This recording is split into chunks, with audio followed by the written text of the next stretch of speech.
Sveiki ir ačiū, kad atėjote į diskusiją elektromobilumo tema. Aš esu Laura Beganskienė iš bendrovės Ignitis ir draugė su manimi scenoje yra Susisiekimo ministerijos darnaus judumo ir inovacijų vyriausioji patarėja Aistė Gasiūnienė, Neringos savivaldybės meras Darius Jasaitis, TV ir radio laidų vedėja ir elektromobilių entuziastė Gabrielė Martirosen, mano kolega Ignitis On komercijos vadovas Vidmantas Dijokas ir taipogi elektromobilių entuziastas ir gero puslapio Best TV for Me bendraautorius Tadas Ratkevičius. Karšta.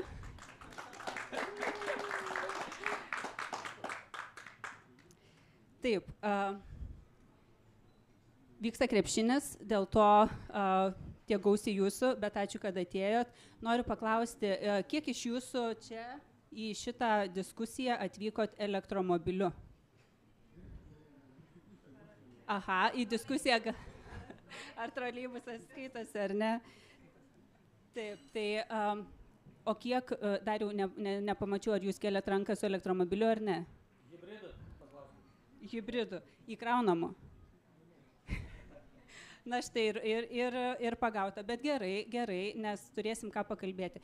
Iš tiesų, pamenu, prieš porą metų Birštone vyko taipogi būtent diskusija, kalbėjom apie elektromobilius, tąkart apskritai kėlėm klausimą, kada kelionė elektromobiliu bus savaime suprantama. Šiandien tokių klausimų jau nebekeliam, ji yra savaime suprantama, bet gerai, grįžkim prie to, kad 2022 metais tuometiniai susisiekimo ir energetikos ministrai buvo patvirtinę tokį elektromobilių naudojimo ir įkrovimo infrastruktūros plėtros planą. Ten buvo numatyti tikslai gana ambicingi, kad 25 metais mes turėsime Lietuvoje iš viso apie 51 000 elektromobilių.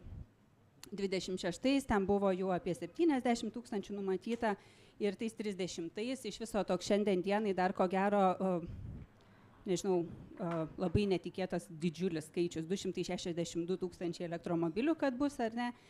O regitros duomenimis šiandien pas mus Lietuvoje yra tokių elektromobilių ir įkraunamų ir grynųjų iš viso, kiek ten, 37 000, ar ne, o grynųjų elektromobilių 20 000. Čia daug statistikos dabar pabersiu, ypač tiem, kas gal ne tiek, taip sakant, įsigilinę į skaičius, bet tam, kad konteksto turėtumėm, ar ne.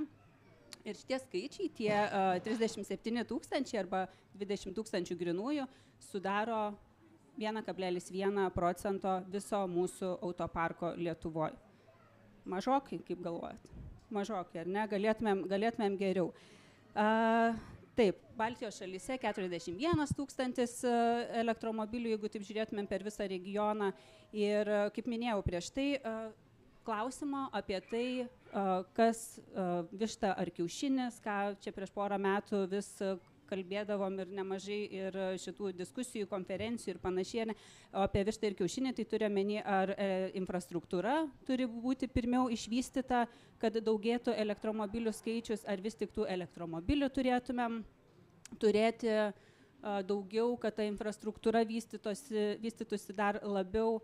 Tai šiandien šito klausimo kaip ir nebereikia kelti, nes jis yra atsakytas, o atsakytas ta prasme, kad vien Ignitis On tinkle, jeigu žiūrėtumėm, yra viena nuo kitos elektromobilių stotelės nutolusios nedaugiau kaip 40 km.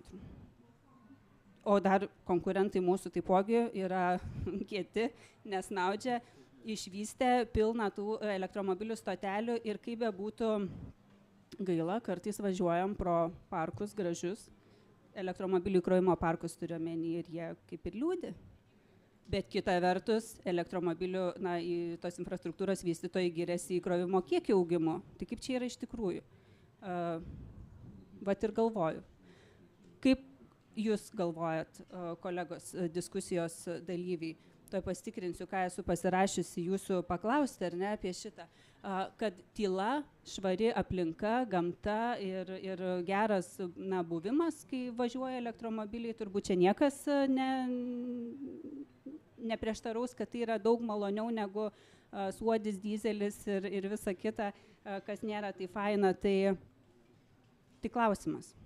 Elektromobilis, kas jis vis tik ateities, ar dar kažkokia ateities technologija, ar jau šiandienos tai, ką turim, naudojam ir nebėra čia kažkoks, nežinau, siekiamybė. Kaip jum? Nežinau, nuo Aistės galime pradėti. Mikrofoną tik Aistė. Sveiki visi.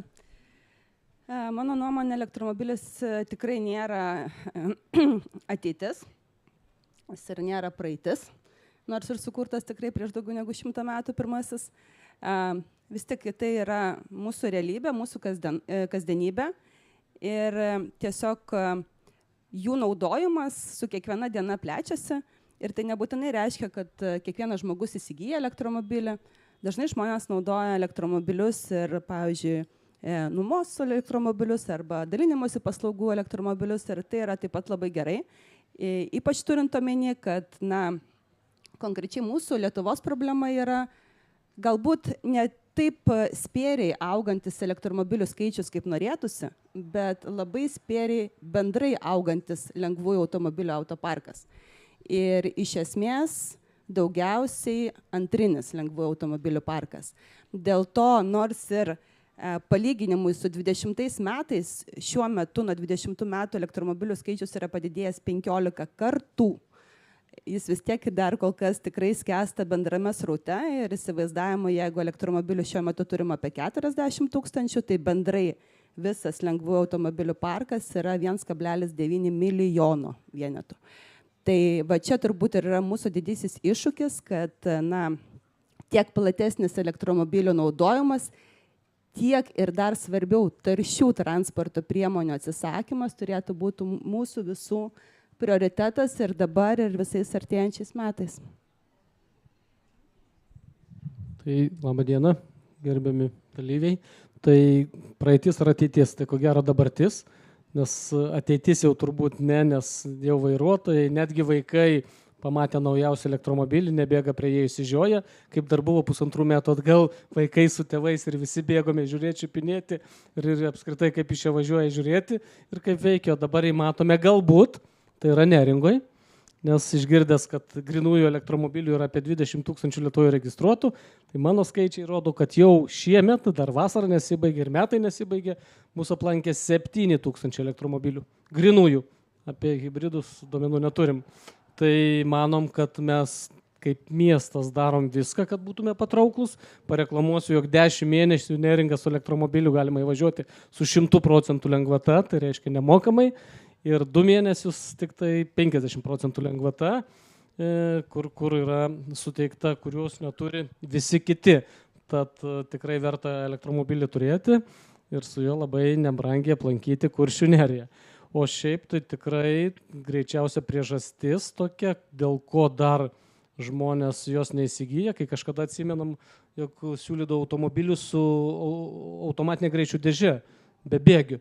Taigi buvom visi, sakėm, jos neįmanoma suremontuoti, tai bus be galo brangu, jinai ges ir dėl to jos nepirkdom. Tai vienas mitas, kuris ko gero gajus, jog neaišku kaip su aptarnavimu ir servizu. Vis girdime istorijų, kad mano mašiną reikėjo plukdyti į Švediją, paskui į Vokietiją, grįžo ir vis tiek duris neatsidaro. Bet lyg tai jau girdim ir tarp tų vartotojų, kad to jau nebėra, kad viskas įspręsta. Ir kitas labai gajus mitas, kad elektromobilis visiškai nėra ekologiškas. Jis kol važiuoja yra labai ekologiškas, tačiau kai jį reikės utilizuoti, niekas apskritai nežino, ką su juo reikės daryti, kur padėti ir kad jis bus labai iškels daug problemų ateityje jų turėtojam ar kažkam. Tai vat manyčiau, šitus mitus reiktų neigti arba pasakyti, kaip yra iš tikrųjų, ir tada pilietiški žmonės, kurie nenori ir ateityje turėti didelių problemų, pradės stipriau juos įsigyti. Noriu padėkoti Igničiui labai, nes matau, kad čia ir esame už pačią greičiausią Neringoje aikštelę, nes noriu pasigirti, jog mes šiemet turim demo versiją Neringoje greičiausiai, nežinau ar Lietuvoje, bet turim demo versiją autobuso, kuris kursavo šiais metais Nidoje ratu, pilnai elektrinis, vežiojo klientus ir jūsų stotelė tik tai mūsų ir gelbėjo, nes pusę laiko autobusas būtų kitaip stovėjęs. Tai dėkoju ir dar porą tokių, nežinau, naudojos progą, kad tikrai reikėtų, nes mes ruošiame tokių autobusų turėti daugiau. Tai iš manęs tiek. Jei klausimas, ar elektromobilis yra ateitis, man tai yra kasdienybė, kiekviena mano diena jau 1 metus, svajojau tikrai ilgiau apie tai, bet irgi reikėjo turbūt pereiti visus stereotipus, visus iššūkius, bet jie visi yra daugiausiai tik galvoje. Turbūt kartais tiesiog ateina tinkamas gyvenimo momentas, kai tu tiesiog imi ir įgyvendini savo svajonę. Apie jį tikrai svajojau ilgai ir šiandien galiu pasakyti, kad per 1 metus man nekilo nei vienas iššūkis vairuojant elektromobilio. Dėl savo darbo pobūdžio keliauju per Lietuvą į net keisčiausias vieteles ir miestelius. Ir štai net pirmadienį vedžiau renginį nedėliame Šeduvos miestelėje ir prie Šeduvos malūno yra puikiausios stotelės Igničio. Kol aš vedu renginį, mano elektromobilis pasikrauna. Ne visada to reikia, bet visada yra viskas patogu. Ir sakyčiau, kaip daug keliaujanti po Lietuvą dėl savo veiklos, tikrai džiaugiuosi ir norisi man visuomet apie tai dalintis ir pasakoti, nes man atrodo apskritai mes kaip žmonės, kaip sutvėrimai, mums patinka turėti tam tikrą rutiną ir stabilumą. Ir man atrodo, kad vidaus degimo variklis yra tarsi toks stabilumas, tokį automobilį vairavo mūsų seneliai, tokį automobilį vairavo mūsų tėvai ir mes lyg dar laikomės įsikibę, nes mums reikia apskritai stabilaus pagrindo po kojom. Tai man atrodo, kad šitie pokyčiai keisis turbūt greičiau, kai kartos keisis ir kai tas jaunas žmogus taip pat taps vairuotoju ar vairuotoja ir aš kažkaip tikiuosi, kad būtent ta jaunoji karta pastumės ir viskas vyks, kaip sakant, reverse programa ir tuomet kaip tik mes galėsim įkvėpti savo tėvus. Aš taip pat džiaugiuosi, kad savo šeimą įkvėpiau ir mano tėvai net prie savo namo pasistatė elektromobilį, nes laukia manęs ir mano elektromobilio ir jau vienas hybridas yra tėvų autoparke ir tikiuosi, kad grynasis elektromobilis taip pat atsiras. Tai aš tai tyliai rodau pavyzdį savo aplinkai, ir socialiniuose tinkluose taip pat. Ir tiesą sakant, šiandien nekeiščiau savo elektromobilio į vidaus degimo, sakau, kaip vartotojas kiekvienos dienos. Jūs turite kitas patirtis, jos yra platesnės. Mano yra tokio vieno žmogaus labai maloni ir gera patirtis. Labą dieną. Galvojau apie tą klausimą dabar, tai vienareikšmiškai elektromobilis yra dabartis jau ir atsakant į klausimą, o kodėl ne visiems dabartis, tai aš šiek tiek pažiūrėjau taip, sakykime, technologiškai mes jau esam susitvarkę, turim infrastruktūrą, elektromobilis jau pranašumų turi prieš vidaus degimo variklį, važiuoti galima pigiau negu su įprastu kuru, yra paskatų įvairių, bet mes nesėdame, visuomenė dar nesėdo pilnai. Tai iš ko tai? Ir man tokia analogija, tarkim, jeigu įmonė sugalvoja įsidiegti kokią nors IT sistemą, pavyzdžiui, žinom, kad jinai efektyviai optimizuos darbą, labai gera, protinga, kurs vertę. Ir tą žino tą sistemą diegiantys žmonės, bet darbuotojai nesinaudoja. Tai iš esmės projektuose, sėkminguose projektuose yra 2 dalis, technologinė dalis ir pokyčio valdymas. Tai persėdimas į elektromobilius yra tikrai didelis pokytis visai visuomeniai. Ir reikėtų žiūrėti į tai kaip į pokyčio valdymą ir ten yra labai aiškus etapai, aiškus kokios bėdos kyla ir kaip juos spręsti. Tai visų pirma, visuomenė turi suprasti, kodėl mes elektrifikuojamės. Turi būti toksai labai aiški žinutė, ką mes čia darom su visu tuo. Turim norėti. Tai labai skirtingi motivatoriai yra, kodėl aš noriu atsisėsti į elektromobilį. Turiu žinoti, kas tai per daiktas, kas per technologiją, kaip aš galiu įsikrauti. Tada galėjimas, kad aš galiu įpirkti elektromobilį, galiu įsikrauti, yra infrastruktūra. Tai mes šiandien dieną esam susifokusavę į tą galėjimą, bet jeigu iš pokyčio valdymo prizmės žiūrėti, tai reikia grįžti keletą žingsnių atgal ir grįžti su žinute. O kodėl mes elektrifikuojamės? Mes turbūt kalbėsime ir apie reikia bizūno ir panašiai, Tai jeigu mes visuomenį neištransliuosim, kodėl mes elektrifikuojamės, bizūnas atrodys kaip, na čia maždaug kažkokiai verslo grupiai pagerinti sąlygas, įvedami mokesčiai, pavyzdžiui, bet nepamirškime, kodėl mes nenorim keisti kaip šiandien, norim laikytis to žalio kurso, Lietuvai ypač aktualu ir tai, kad galėčiau kūrą įsipilti pagamintą namie ar šalyje bent jau. Tai pokyčių valdyme tikrai labai būtų svarbi lyderystė, sponsoriaus lyderystė, komunikacija apie tai, kodėl mes darom visą šitą dalyką, kodėl elektrifikuojamės. Na ir tada jau leistis į kitą levelį, jau pažiūrėti kiekvienam segmentui, o kodėl jam reikėtų vairuoti elektromobilį. Čia labai skirtingi dalykai yra. Tai sakyčiau, kad šičia reikėtų susikoncentruoti irgi.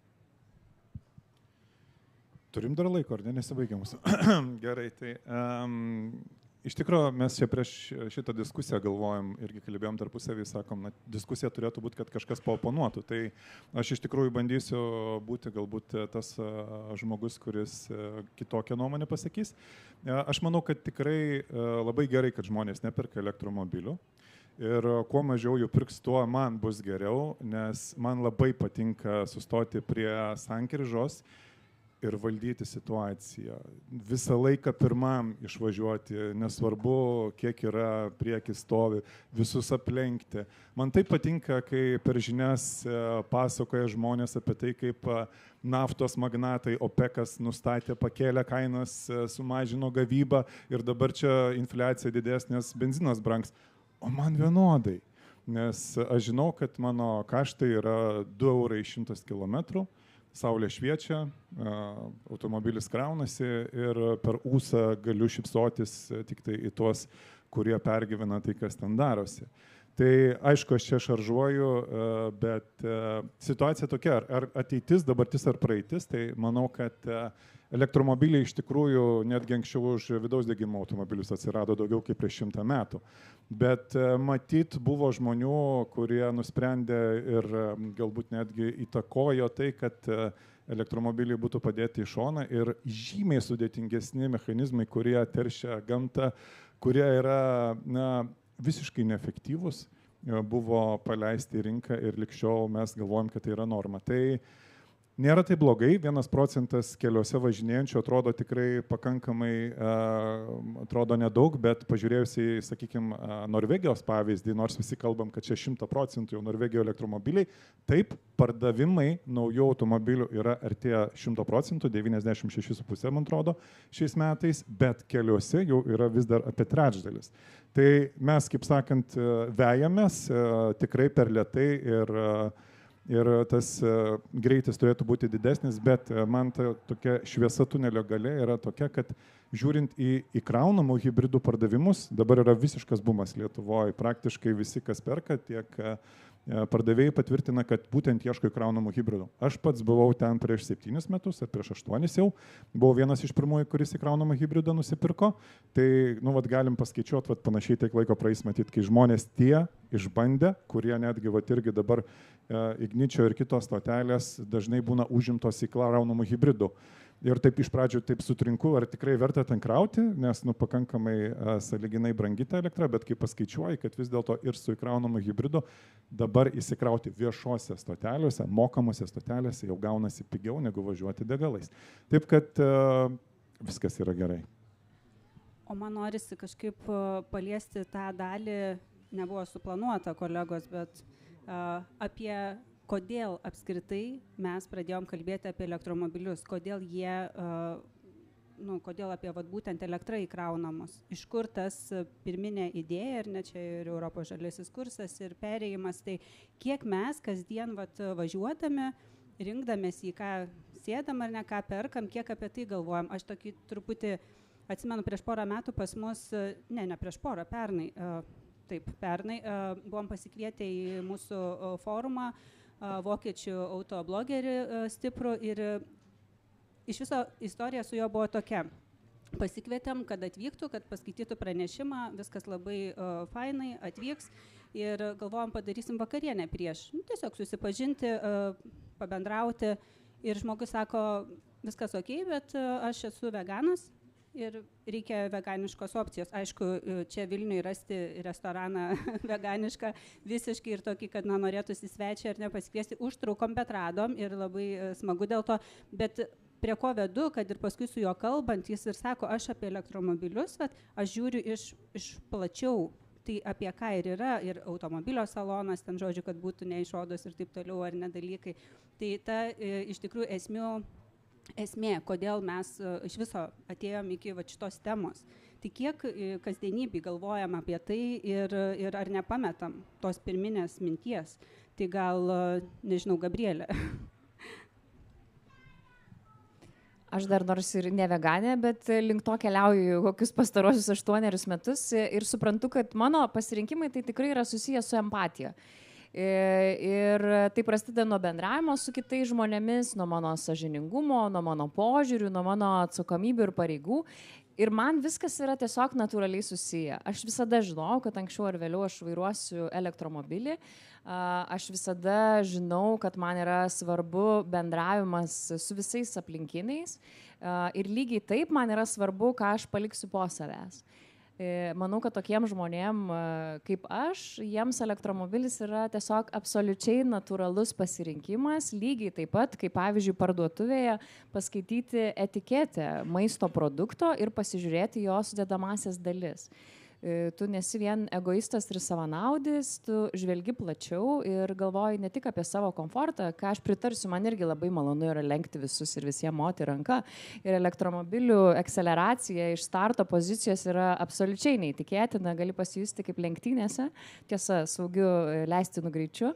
Ir tai teikia malonumą, bet man atrodo, man tai yra įgimtas atsakomybės jausmas. Man rūpi ir dėl to aš renkuosi vairuoti elektromobilį. Tai būtų įdomu išgirsti ir platesnius tos požiūrius, bet aš kitaip neįsivaizduoju. Tadai? Jo, aš gal iš karto oponuosiu irgi Gabrieliai, kad čia iš tikrųjų buvo irgi užsiminta šiandien, kad elektromobilį pagaminti iš tikrųjų mes gamtą labiau žalojam, tai yra išmetama į aplinką CO2 žymiai daugiau.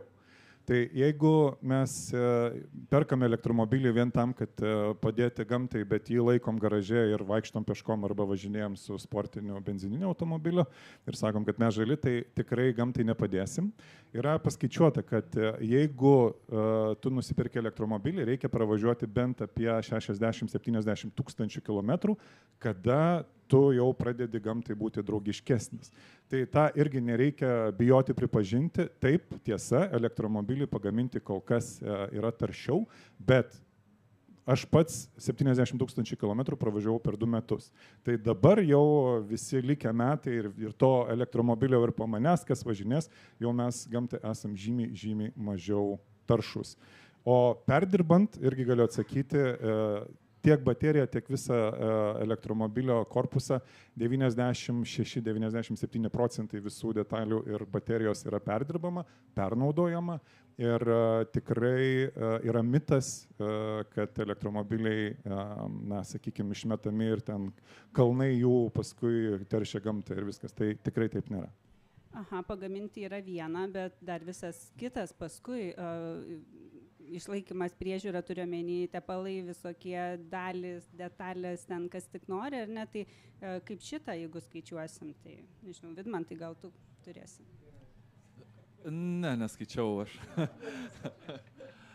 Bet į tą pačią temą kalbant, tai transportas tikrai yra viena iš taršiausių sektorių, sakykime taip, kuris nepuošia mūsų gamtos, tai jeigu nežiūrėt taip globaliais skaičiais, tai aš galiu savo pavyzdžio, nebuvau ten Osle, pavyzdžiui, nuvažiavęs, tai ten vaikštai po miestą ir tikrai kaip ten juokaujama, kad kas garsiausiai tenai girdisi, tai žuvėdros, o ne transportas. Ir tikrai labai skiriasi, kai grįžti iš tenai, grįžti į tą patį Vilnių, išlipi ir tada pradedi užuosti transporto kvapą ir tą taršą. Tai per šitą prizmę turbūt kiekvieną dieną mes turėtume galvoti apie tai, kad turėtume lipti į elektromobilį. Užtenka kamštį pastovėti kur nors po Seimo tuneliu ir ten labai akivaizdu pasidaro, kodėl norime pabėgti nuo to viso. Tadai. Jau trumpai tik tai, kadangi užsiminė apie tą vlogerį, tai yra Tomą iš Autogefuelės, irgi tikrai puikiai žinau ir pažįstu. Tai viskas labai gerai, kai mes turim tokias aukštesnės materijas ir tikslus, kad išgelbėti gamtą ir dėl to elektromobilį rinktis. 99% apie tai negalvoja ir jie dėl to tikrai nepirks elektromobilio, tą reikia pripažinti. Ir čia mūsų pasakos, kai kam arba didžiai daliai tų klausytojų atrodys, kad apie ką jūs čia kalbat.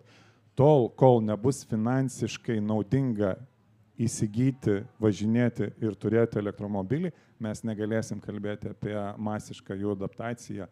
Ir tos šalys, kurios giriasi tais dideliais skaičiais elektromobilių, viskas 100% yra susijęs su finansais ir ta nauda, kurią patiria pirkėjas elektromobilio. Tai Dariau, jums klausimas tuomet įvažiavimas į Neringą nuo šių metų, ar ne nuo 25, tos 2 mėnesius tapo mokamas. Ar ten jau per daug tų elektromobilių jums, ar labiau dizelis, kaip čia? Tai dizelį, kaip žinot, 100% mokamas ir ieškom būdų, kaip apskritai jos apmokestinti dar stipriau. Neįleisti. Arba neįleisti, taip, ieškom tų teisinių mechanizmų, tai čia nejuokauju tikrai. Taryba tai žiūri. Pas mus dar yra su parkingu klausimas. Tai taryboje, nes tikrai noriu pasakyti, kad aš kaip meras neatnešiau į tarybą tokio sprendimo. Aš gyniau, jog elektromobiliam dar per anksti galėtų jų visą 100% atvykti pas mus, o tada jau arba jų dar daugiau Lietuvoje atsirasti ir tada spręs problemą, bet tarybos nariai tarpusai ten irgi labai nedaug, beje, skirtumų įkalbėjo, kad nors už parkingą, kurį Neringoje rengti brangu, jie irgi turi susimokėti, nes ką kolega minėjo, kad vis dėlto juos kol kas Lietuvoje valdo labai turtingi žmonės ir jau tai nuolaidą gauna, parkavimas vis tiek yra problema mieste. Tai dėja taryba taip nutarė, bet kaip matom vis tiek skaičiai, kaip ir iki tol, lygiai taip pat, nes 5 metai, aš turiu 5 metų statistiką, 5 metai nuo 32 iki 43% kiekvienais metais elektromobilių Neringa atvyksta vis daugiau. Tai šiais metais yra dar metai nesibaigė, bet jau yra 41%. Tai manau bus 45, tai bus rekordinis skaičius, nežiūrinti tai, kad 50% reikia mokėti, aišku, tai susiję ko gero su tuo, jog jų daugėja Lietuvoje ir mes to džiaugiamės. Tačiau mes kaip miestas turbūt dėl to, kad esame nacionalinis parkas, turime 2 rezervatus, esame kurortas, tai mes tikrai einame patys į elektromobilizaciją, kaip savivaldybė ir administracija turim elektromobilį krovininį, kuriuo visom įstaigom iš Klaipėdos vežame kanceliarinės prekes. Visi parašo paraiškas, elektromobilis kažkada į savaitę kartą parsiveža, nes mums viskai žemyno reikia parsivesti. Esam tokį projektą parašę ir laimėję finansavimą. Kaip minėjau, turim autobusą, mūsų paslaugos Neringai, ko labai džiaugiuosi ir ką aš matau, jeigu važiuoja dizelinis automobilis gėlių sodinti, pamarių ar kažkur, žmonės labai neigiamai žiūri. Bet kai važiuoja nedidelis pilnai elektrinis, sunkvežimiukas ir ten išlipa gėlininkės, tai jie visi pakalbina. Visi pažiūrė automobiliuką, paveiksluojasi ir labai labai giria. Tai mes link to judėsime ir manau, kad va čia tai dar yra ateitis pasiekti tuos skaičius mums. Ir žinoma, tai yra finansai, kalbant su įmonių vadovais, jie sako, kad tai dar neatsiperka vis dėlto, nes pravažiavimas Neringoje nėra didelis lokacija, jie nemažai stovi ir tada gaunas dar, kaip girdėjom, kita problema, bet šiaip tai mūsų automobilis. Aišku, laukiam vandenilį, bet tai mūsų automobilis. Aš norėčiau dar tik tai atkreipti dėmesį, prisiminiau išgirdusi mero pasakymą vieną, dar vienas mitas yra, kad elektromobilį gali įsigyti tik labai turtingas žmogus. Tai manau, kad tai jau nėra tiesa. Aš tai sielai labai turtinga esu, finansiškai tikrai yra daugybė turtingesnių žmonių ir dabar tikrai yra įvairių modelių, įvairių gamintojų elektromobilių, kurį gali įsigyti tikrai daugiau žmonių. Tai čia yra vienas mitas, kurį net aš pati galvojau, kad turbūt dar mano banko sąskaitai nėra tiek pinigų, kad galėčiau turėti elektromobilį, tai jau nėra tiesa. Ir man buvo iš tiesų apmaudu, man nesunku susimokėti už parkavimą, bet jeigu tai sudaro tik tai bene 1%, yra įdomus kai kurių savivaldybių sprendimai apskritai, pavyzdžiui, neturėti jokių lengvatų Klaipėdos mieste, nėra jokių lengvatų elektromobiliams, kadangi kiekvienas, kas vairuoja elektromobilį, mes žinom, kad turime pasiskaityti, kokios sąlygos yra kiekvienoje savivaldybėje, nes kiekviena savivaldybė turi pareigą ir teisę nuspręsti, kaip jie elgiasi su elektromobilių vairuotojais. Tai tikrai yra tam tikros savivaldybės, kurios neteikia jokių lengvatų. Štai ir Vilnius visai neseniai pakeitė savo požiūrį į elektromobilius, bet kai aš girdžiu skaičius, tai atrodo, ar tikrai to reikėjo. Tai čia, aišku, šitas klausimas yra toks atviras ir nežinau, ar mes šiandien galime jį atsakyti. Tai nuo rugsėjo 1 nemokamai Neringai važiavimas, visus elektromobilininkus ir kviečiame tenai važiuoti. Ir parkavimas taip pat nemokamas. Aistė, jums klausimas. Suprantu, kad čia savivaldybės yra reikalas ir jie priima sprendimus dėl parkavimo, dėl lengvatų elektromobiliams, dėl mažos taršos zonų. Kaip jūs vertinat iš susisiekimo ministerijos pozicijos šitą klausimą, kad vis tik turint tokį nedidelį procentą elektromobilių Lietuvoje nuimamos paskatos ir paskui prieisim ir prie bizūnų meduolių dar plačiau? Tai manau, kad šiame laikotarpyje dar bent jau kokių 28 metų tos paskatos, kaip mes jos vadinam, minkštosios yra tikrai be galo svarbios. Ir drįstu teikti, kad kartais net neatsveria finansinės paskatos. Nes, pavyzdžiui, tarkim, tie, kas gyvena Vilniaus mieste, turėti galimybę absoliučiai, atkreipiu dėmesį, visą mieste važiuoti, pavyzdžiui, A+ juostą, manau, tikrai daugeliu gyventojų stovint tiek ryte, tiek vakare kamščiuose būtų prioritetas.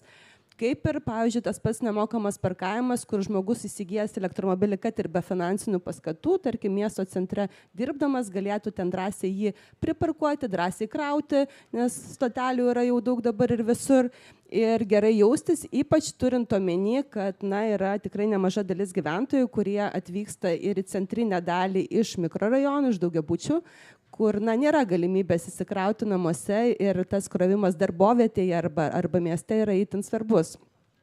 Todėl mes nekartą raginom savivaldybės ir dar kartą norėtumėm atkreipti dėmesį, kad jeigu yra galimybė, tos minkštosios priemonės tikrai yra labai svarbios ir yra būtinos. Ir kiekvieną kartą vis peržiūrėti, kasmet augantį savivaldybėje ar mažėjantį elektromobilių skaičių ir daryti atitinkamas išvadas. Ir čia vėl galbūt aš šiek tiek irgi papanuosiu kolegai, kur buvo sakyta, kad kaina yra viskas. Galbūt ir taip ir ne, galbūt daugiau asmeniui kaina yra viskas.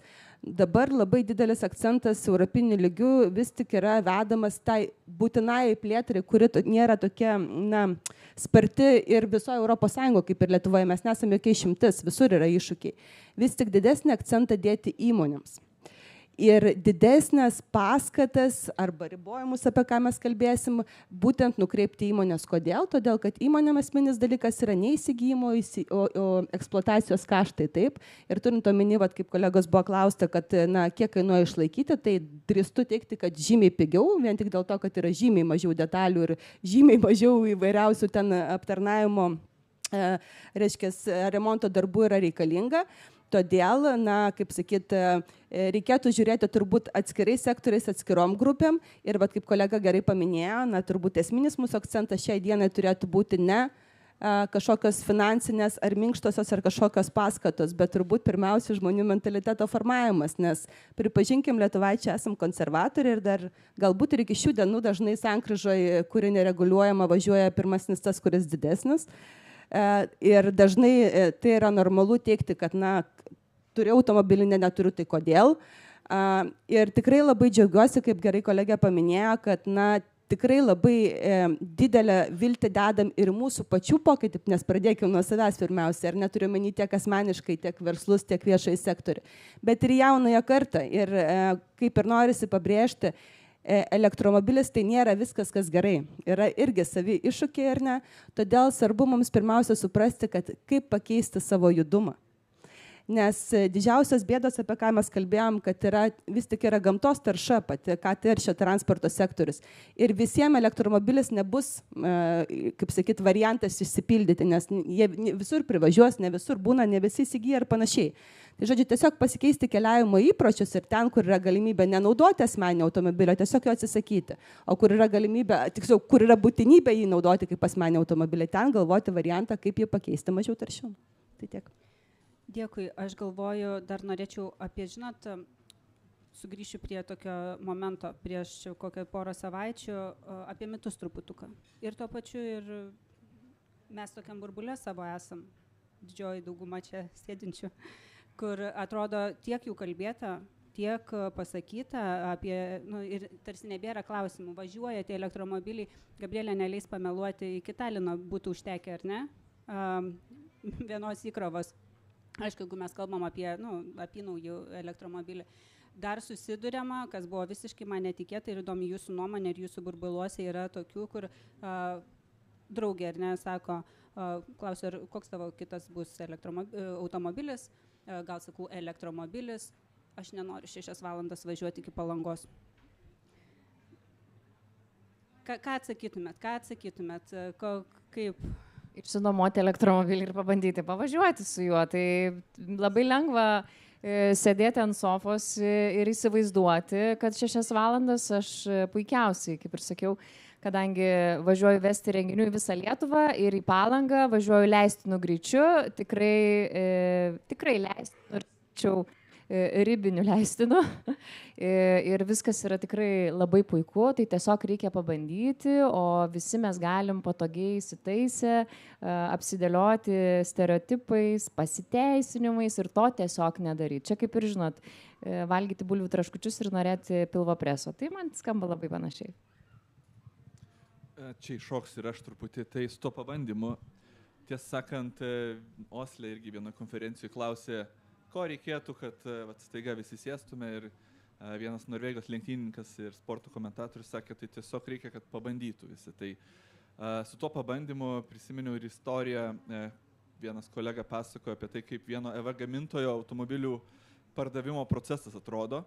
Tai ten maždaug taip, kad prieš laužant visus mitus, su kuriais ateina žmogus, tu turi pasodinti žmogų į elektromobilį ir važiuoti ir tada šnekėtis apie jį.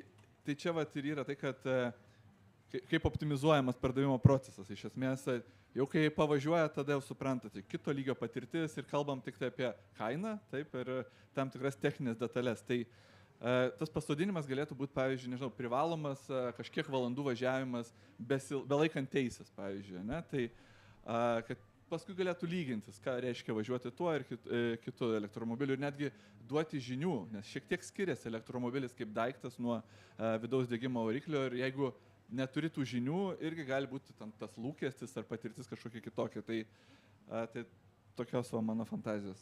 Dar trumpai irgi tik tai komentarą, kad irgi ką kalbėjo. Labai gera reklama buvo, sako, kartą pabandęs negali sustoti, čia tikrai apie elektromobilį tas yra ir man atrodo tik tai keli procentai 100, kurie turi elektromobilį, sako, kad man nepasiteisino, aš grįšiu. Tai tikrai pabandykit ir pamatysit. Dėl kelionės į pajūrį labai įdomi irgi buvo situacija, žolinių savaitgalis.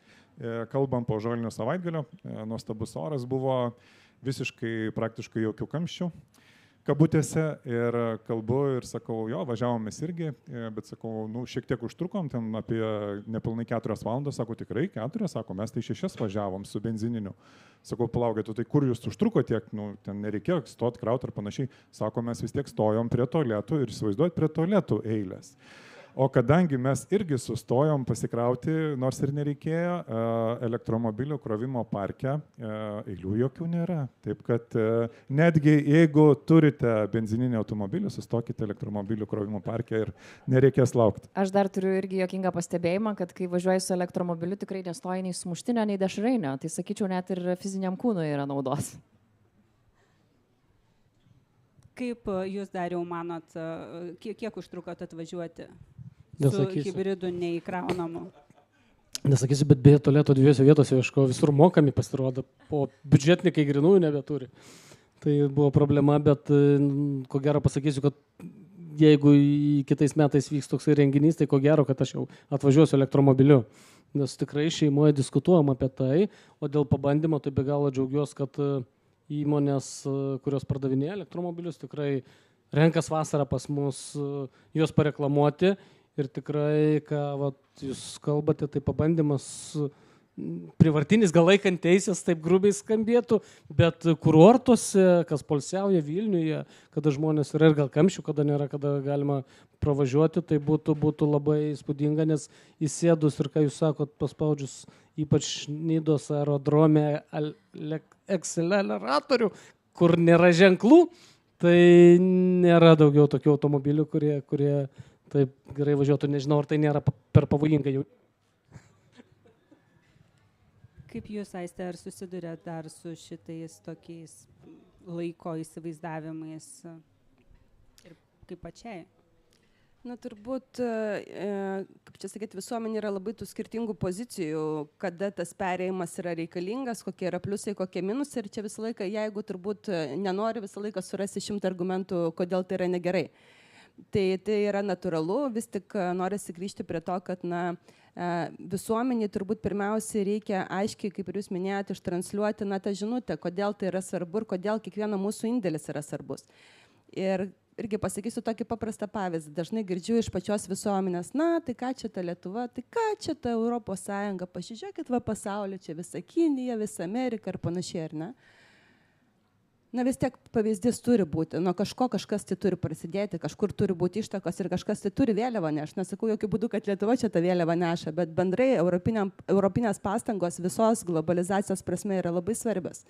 Kaip pavyzdys, kažkada anksčiau, prisipažinsiu, kai aš važiuodavau į viešbutį, kur viskas įskaičiuodama, dantis valydama, aš visą laiką atsukdavau vandenį ir jį leisdavau. Ašgi už viską susimokėjau. Dabar sąžiningai ranką prie širdies pridėjau, sakau, kad aš visą laiką ir viešbučiuose taupau vandenį, nes tai yra ne kažkokios šalies, ne kažkokia viešbučio, tai yra mūsų pasaulio vanduo, kur mes visi turim laikytis.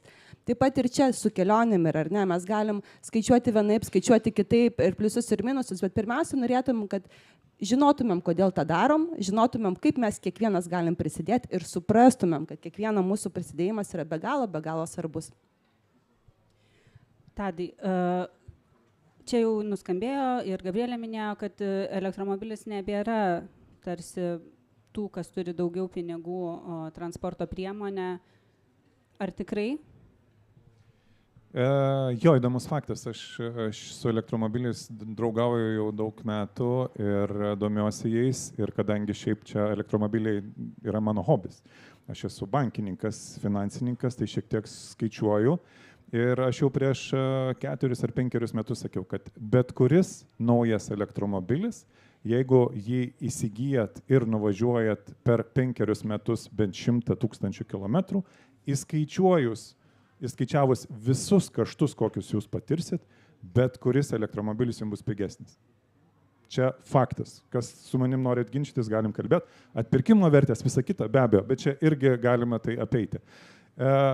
Kas pasikeitė per tos 4-5 metus, situacija ženkliai pagerėjo. O pagerėjo kodėl? Atsirado žymiai daugiau naudotų įperkamų elektromobilių, kurie dabar jau netgi yra pigesni negu panašios komplektacijos. Tai kiek kainuoja? Oi, dabar gerą elektromobilį galima įsigyti jau už 20 kelis tūkstančius eurų. 3 metų senumo, kuris nuvažiuoja bent 300-400 km, įsikrauna pakankamai greitai. Ir aš visiems, kas į mane kreipiasi, o nemažai tokių žmonių patarimo, tai sakau, aš dabar matyti pirmiausia rinkčiaus naudotą. Jeigu galit sau leisti ir jums labai svarbu ten naujausias modelis, kažkas taip, kad pasirodyti draugams, tai viskas fine, nes vis dar yra nuolaidos Lietuvoje 5000 eurų, tai tikrai imkit ir pirkit, bet jau tai jokių būdų nėra prabanga. Ir beje, irgi pareklamuosiu besttvforme.lt svetainę, jau labai greitai užėję ten rasite prie kiekvieno elektromobilio tiek skelbimų pardavimų, tiek naujų, kur galite išsirinkti savo geriausią besttvforme. Ten bus skaičiuoklė, kur jūs galėsit patys pasižiūrėti, kiek kilometrų nuvažiuojat, kiek jums kainuoja elektra, už kiek norite parduoti ar pirkti, lyginti su benzininiu varomu automobiliu ir ten pamatysit. Skaičiai sako, kad tai yra pigiau, taip kad pabandykit ir pamatysit patys. Apie įkrovimo kainas dar būna... Nežinau, ar reikėtų man tą sakyti, bet pasakysiu, būna kolega pasidalyja elektromobilių mylėtojų ir mėgėjų klubo ten Facebook'e, žodžiu, grupėje, kokią nors mūsų informaciją, mūsų tai Ignitison turiuomenį, ir būdavo anksčiau tokių komentarų. Jeigu kainuotų pigiau, tai ten būtų kažkas geriau. Vidmantai, kaip ten, ar brangu, kiek reikia, kad kainuotų? Trumpai ar ilgai? Turim dar laiko. Trumpai nebrangu. Jeigu taip temą plečiant, tai jeigu lyginis su tuo nemokamu, tai taip reikia mokėti, ne? Tai jau brangu. Bet aš čia gal grįšiu truputį, nežinom, pačioje pradžioje elektromobilumo buvo nemokamos įkrovimo stotelės, savivaldybės, kitos įstaigos, joms buvo mokamos, bet vartotojams nemokamos ir buvo keli efektai iš to. Tai viena, tai taip atsisuko visuomenė, entuziastai pasižiūrėjo į šitą elektromobilumą, bet ir buvo ir kiti efektai tokie neigiami. Tai vienas, buvo labai sunku pastatyti verslų įkrovimo stotelę mokamą šalia nemokamos, ne? Bet šitas jau pamažu sprendžiasi. Yra kitas dar dalykas, kas yra likę, kad jeigu nemokama, tai apsimoka važiuoti. Ne? Dar ponas Tesla buvo paleidęs, perki elektromobilį, gauni nemokamą elektrą visam gyvenimui. Tai toks tikrai susidarė efektas, kad apsimoka važiuoti EV tik tai tuo atveju, jeigu uždyka. Tai taip nėra. Vienas dalykas, dar ir šiandien Tadas minėjo, kad tikrai gali dažnai išgirsti, kad jeigu turiu EV, turiu įkrovimo stotelę, saulę ant stogo, vėją nutolus ir ten visą tokią atributų puokštę, tai iš viso važiuosiu, tada jau labai gerai. Tai tiesa, tai labai gerai, tada važiuoti pigiau kokius, nežinau, 10 kartų negu su vidaus degimo varikliu, bet net jeigu ir to viso neturi ir nebūtina tau investuoti, tai tu gali naudotis tik viešuoju tinklu, ką aš atstovauju, aišku, tai vis tiek 1,5–2 kartus yra pigiau važiuoti, netgi naudojantis tik tai viešą infrastruktūrą.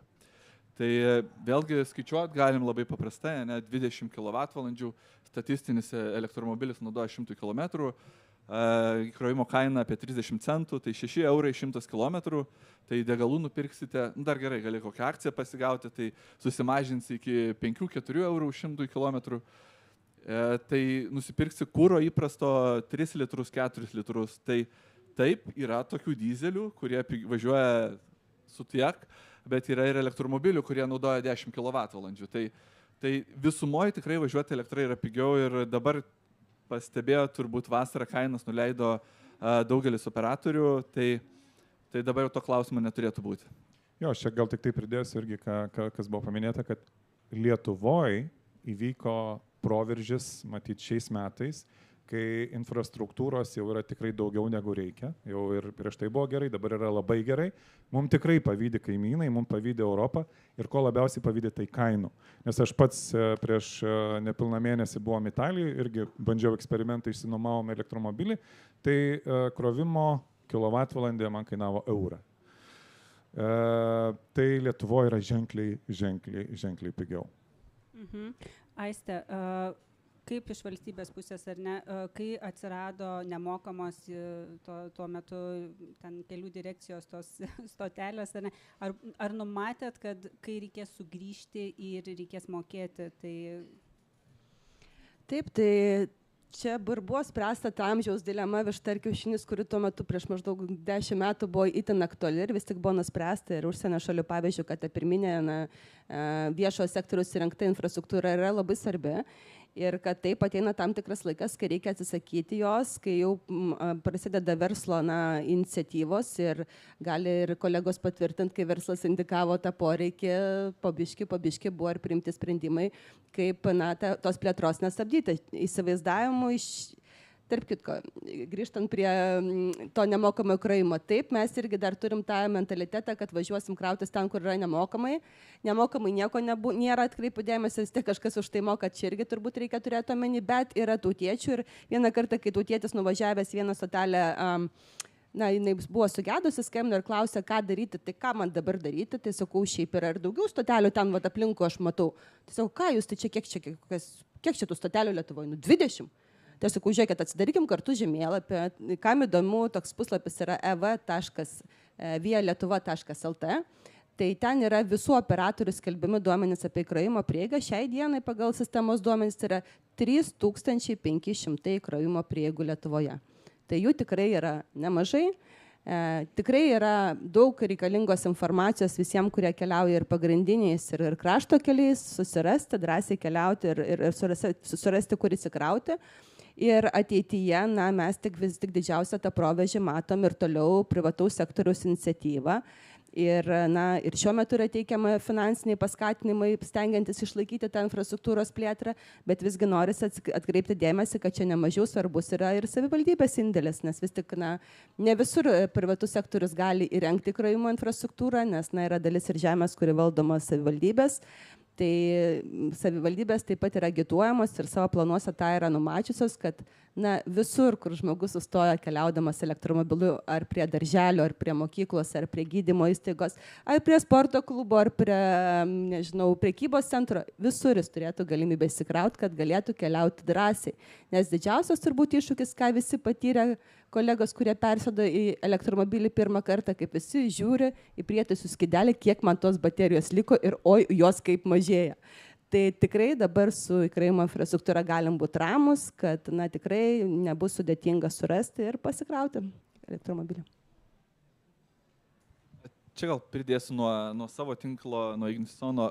Tai taip, nes Lietuvoje dabar turim apie 1200 taškų, per Baltiją 1600. Tai šiai dienai tam kiekiu elektromobilių, kuris yra ne 1% nuo autoparko, tikrai infros yra gerokai, netgi per daug. Ir sakyčiau, toks tinklas dar galėtų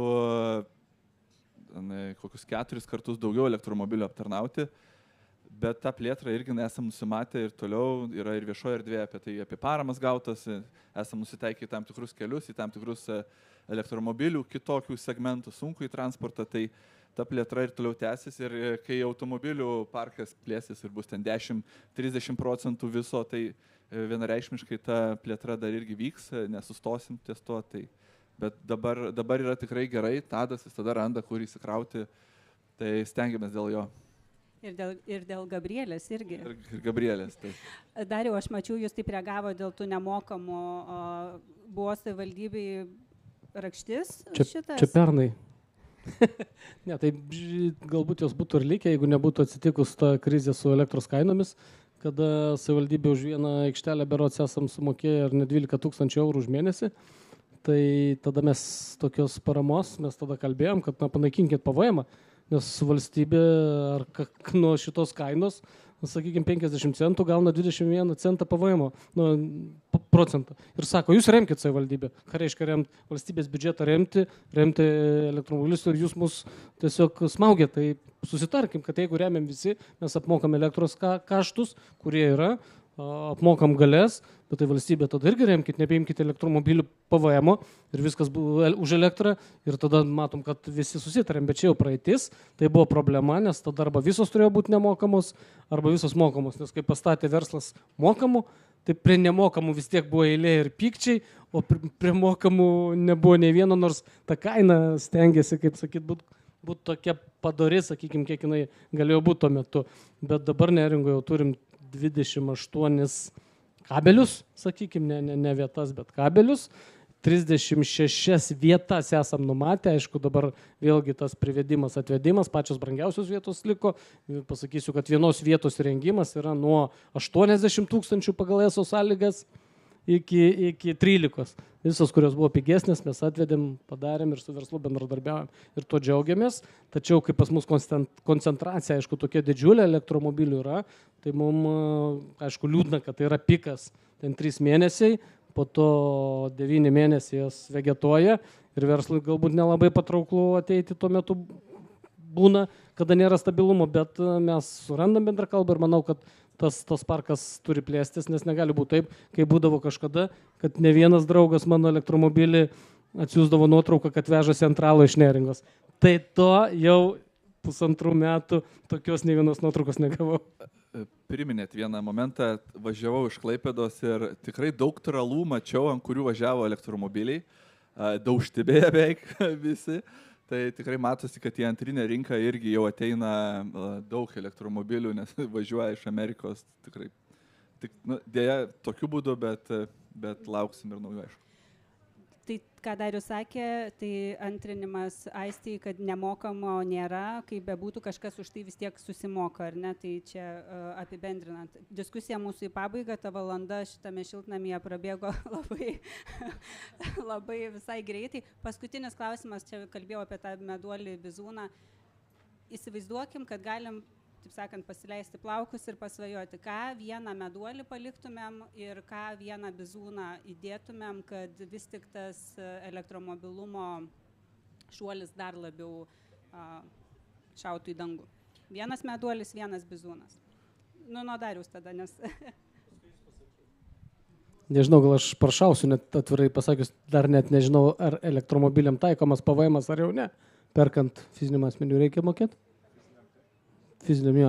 Tai mano meduolis būtų panaikinti elektromobiliam PVM, tai valstybė parodytų iš karto, paliekant dar plus 5,000, tai Tesla ko gero gautųsi 30,000 nauja, pati naujausia išsprendus visas problemas, nes dabar jau gaunas 37 iš parduotuvės, kas yra tikrai jau.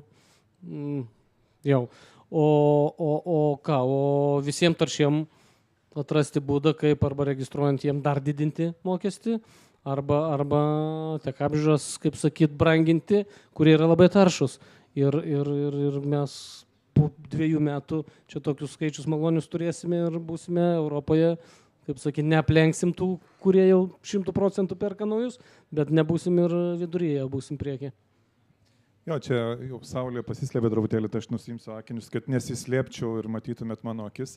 Deja, situacija yra tokia, kad nesvarbu, kiek Aistė stengtųsi, kiek mes visi kiti propaguotumėm elektromobilius, proveržio nebus tol, kol iš tikrųjų nebus pakeista mokestinė sistema. Tai yra, mes neapmokestinsim taršių automobilių, kurių mes norim atsisakyti ir iš tų pinigų galėtumėm būtent duoti paskatas tiem, kurie yra mums reikalingi, ar ne? Čia yra politinis klausimas, dėja, kiek suprantu ir girdėjau, artimiausiu metu niekas nesiryš eiti tuo keliu, nes tai yra labai nepopuliaru. Ir mes tuos skaičius matysim tikrai tokius pakankamai nedidelius matyt augimo, nes tos šalis, kurios padarė proveržį, jos visos darė tą per mokestinį aspektą. Truputį čia įsiterpti, kad turime visiems savo draugam, kurie važinėja ir man tame tarpe, kurie važinėjam dar ne elektriniais automobiliais, suprast, kodėl to reikia. Nes esam dabar labai nepopuliarūs, galim mūsų užmėtinti akmenim iš čia. Bet turim pasakyti, kad mūsų visų biudžeto lėšomis mes mokėsim baudas, nes mes esam įsipareigoję sumažinti šią taršą. Ir jeigu mes to nedarysime, tiesiog bijosim ir sakysim, tai nepopuliaru, tai iš biudžeto iškeliaus į netaršias šalis mūsų visų pinigai. Tai norim, nenorim, bizūnas turi būti. Tą sprendimą jūs šeimoje priimsit, aš jau suprantu tinkamai. Tai Vidmantai. Aš jau kalbėjau apie pokyčio valdymą ir apie, iš esmės, kiekvienas žmogus ir turi savo motivaciją, kodėl jis keičia į sėdą elektromobilį. Tai taip, daliai visuomenės bus ta graži misija žalioji, bet daliai yra tiesiog pinigai, tai aš grįžtu prie jau girdėtų pasiūlymų ir Norvegijos pavyzdžio nereikia mums išrasti čia nieko ten. Irgi įvyko lūžis tada, kai ekonomiškai pasidarė tiesiog neapsimokėjo važiuoti su vidaus degimo varikliu, o jo fantaziją pasilieku tą, kur duočiau per vairavimo egzaminą arba besimokant privalomai pavairuoti TV ir tada jau bus mentaliteto klausimas. Tai va. Super. Visi čia geri skanus ir meduoliai ir tie bizūnai skamba neblogai, manau, reiks ir regitrai paskambinti ir gyvendinti šitą planą. Tikrai skamba labai gerai, nes čia tikrai yra kartą paragavus negali sustoti. Svarsčiau, kaip pasikeitė parkavimo taisyklės ir kai tu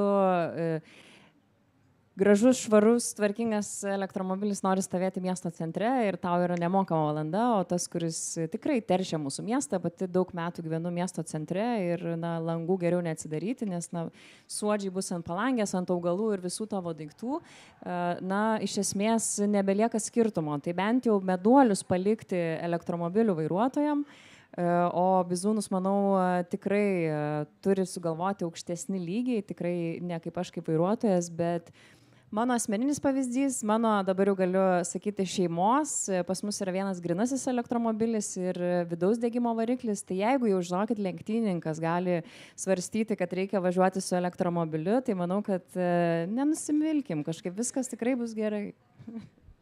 Tai kaip ta valdžia, Aiste, kokį pasiūlytų? Tai vis tik norisi paminėti, kad dabar jau taikomas tikrai didelis kompleksas priemonių įvairiausių ir skatinant įsigyti elektromobilį, ir skatinant infrastruktūros plėtrą. Ir tikrai girdim ir pritarėm, kad tas bizūnas, jisai vis tiek vieną kartą turės būti kažkiek tai skausmingesnis. Ir čia norisi iki to laiko ir užsiugdyti visuomenės supratimą. Nes dažniausiai, kodėl politikai nepriema tam tikrų reikalingų sprendimų, todėl kad bijo visuomenės nuomonės. Ir toksai pavyzdys jau buvo prieš keletą metų, kai buvo inicijuotas tas metinis taršos mokestis ir panašiai. Tai vis tik čia ir labai svarbu, kad kiekvienas gyventojas suprastų, kad jeigu ir būtų tas simbolinis mokestis, pavyzdžiui, metinis, 20 ar 30 eurų per metus, jis tikrai kardinaliai turbūt nepakeistų visų mūsų gyvenimo tas mokestis, bet jis iš esmės jau po truputėlį darytų pertrauką. Ir mes girdim ir visuomenės, ir kolegų siūlymus, ir tikrai esame atviri diskutuoti, teikti, ir taip pat norisi palinkėti tiek mums, tiek politikams sėkmės priimant sprendimus, jums visiems palaikymo ir esant galimybei kuo greičiau persėdimo į elektromobilį. Arba kitą darnaus judumo priemonę. Ačiū diskusijos dalyviams, ačiū susirinkusiems. Klausimų išgirsti iš jūsų dabar iš auditorijos laiko mums neliko. Diskusiją čia taip užsivedėm, kad visą laiką išnaudojam, bet tikrai dar į pavėsiuką nuėjus, manau, kad kviečiam pasikalbėti, jeigu būtų noro. Tai aš nekantrauju susitikti po kokių dar poros metų, gal ir net po metų, ir kai dar bus didesnis šuolis ir įdomu, ką tada kalbėsim. Aš esu tokia patenkinta, kad galim būti šitos transformacijos dalyviais ir liudytojais. Tai ačiū Jums.